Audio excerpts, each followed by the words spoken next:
Good morning, everybody, and thank you for choosing NYNJPA Weather as your weather source. It's September. Well, wow, this year has gone fast. I cannot believe it's September 1st already. And in case you didn't notice, I have a little bit of a cold, so I apologize in advance if I sound congested. Now, basically, we have a very interesting forecast setting up here. First, high pressure continues to remain over the northern Mid-Atlantic today, and again, very hot temperatures over the northern Mid-Atlantic as a result. Temperatures once again will reach the lower to mid 90s. Basically, New York City and Philadelphia will push 95 degrees on September 1st. Clearly a La Nina summer. Meanwhile, a cold front that is currently over the Great Lakes is going to have a major impact on what develops on Friday with Hurricane Earl. Let's take a look at Hurricane Earl. This is the water vapor loop, and basically this water vapor satellite picture tells the entire story here. We have Hurricane Earl approaching the North Carolina coastal waters.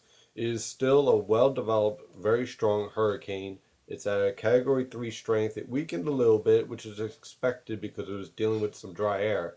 But actually, Hurricane Earl is starting to look a little bit better organized this morning. And notice the outflow is very well developed as well. This is going to be a major impact here on this forecast. The whole question is this: when does Earl turn north?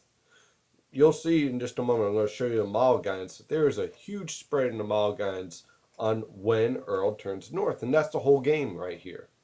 The question is, which has more influence? The ridge over the western Atlantic or the trough approaching the east coast? They're both very strong dynamic features, and they're both having a strong impact on Earl right now. Right now, the Western Atlantic Ridge is the most dominant feature for Earl, and as a result, Earl is moving northwest, and by the way, may be strengthening. Meanwhile, the trough, as it approaches, will start produce southwesterly shear and eventually turn Earl to the northeast. Let's take a look at these models. All right, so these are the tropical models. I'm staying away from the GFS because the GFS tends to have an error of turning hurricanes to the north too fast. The tropical models are a little bit better in handling tropical features. Well, because they're tropical models. So that makes sense. Now, over the past couple of days, these models continue to trend west. Now, the overall agreement is to have Earl approach the North Carolina coastal waters, but begin to turn northwest by this evening, and then north and finally northeast by Friday morning. However, we still have a large amount of models still shifting further to the west. And one model, which I think is most likely an unrealistic outlier, actually has Earl moving through Trenton, New Jersey.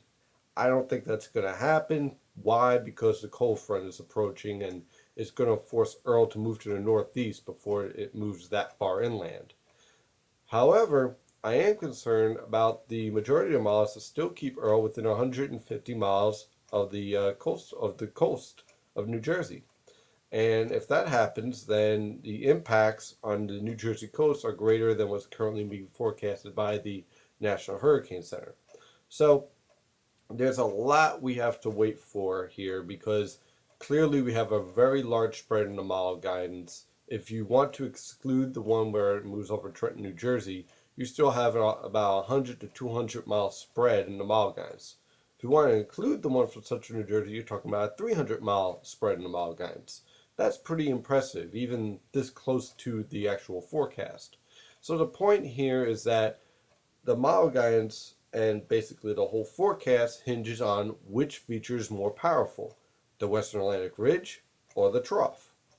Well, let's look at some observational data from 0Z. Okay, so 0Z is basically about 7 p.m. Now, this is the observational data for 850 millibars. Take a look at the ridge off the east coast in the top map here, top left map. There's a ridge to the north of Earl, and another one, that's our heat ridge, is producing our heat wave over the east coast. That ridge gives way, slides to the southwest, and sits over the southeast, and thus turns Earl to the north. That's what turns Earl to the north originally. Then we have our trough out in the Great Lakes. Notice that the ridge over the Western Atlantic is strengthening. That's very important. The reason why it's strengthening is because Earl is pumping up this ridge. So the stronger this ridge gets, well, the further west Earl gets. The stronger Earl gets, the stronger that ridge gets. See the connection here, and why I'm a little concerned why as Earl is starting to show signs of strengthening again. Let's go to 500 millibars now. Now at 500 millibars, again, very interesting. We have our negative NAO pattern all set up. Our trough over the Great Lakes, clearly the best dynamics is being focused into Canada, where this trough is going to slow down a bit. So the question again, which is stronger? Which has a stronger influence? That trough or the Western Atlantic Ridge? And for how long? Eventually the trough is going to win out because Earl is moving into higher latitude. So eventually Earl will turn northeast. When? That's the whole question. And until we get that figured out, the forecast for Earl remains in question.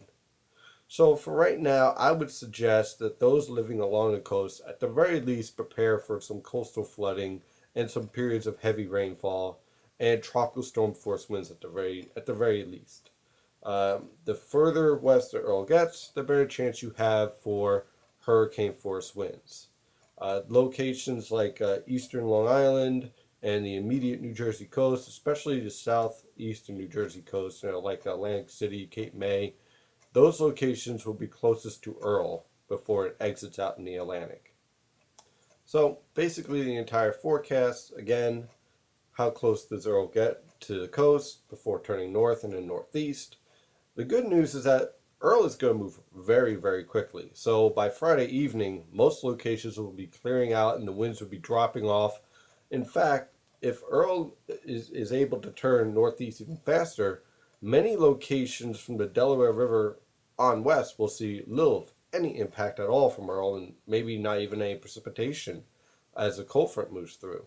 And if Earl moves to the northeast even faster than expected, well, the northern mid-Atlantic will have a wonderful day on Friday with clear skies and light winds because around a hurricane there's very strong subsidence. You see that dry air to the west of Earl?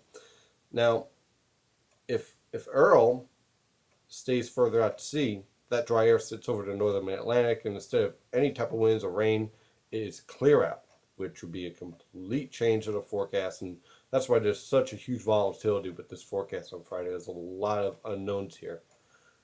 After Friday, no matter what happens with Earl, Saturday and Sunday is going to be beautiful with clear skies, low humidity, and temperatures back to near normal levels in the 70s and 80s. So once we get rid of Earl, the rest of the weekend isn't too bad. And as long as you're careful going into the waters, because there's still going to be riptide issues on Saturday and Sunday, you should be fine. So go out and enjoy the beach. Thank you for choosing NYNJPA Weather as your weather source. Have a wonderful afternoon and stay safe out there.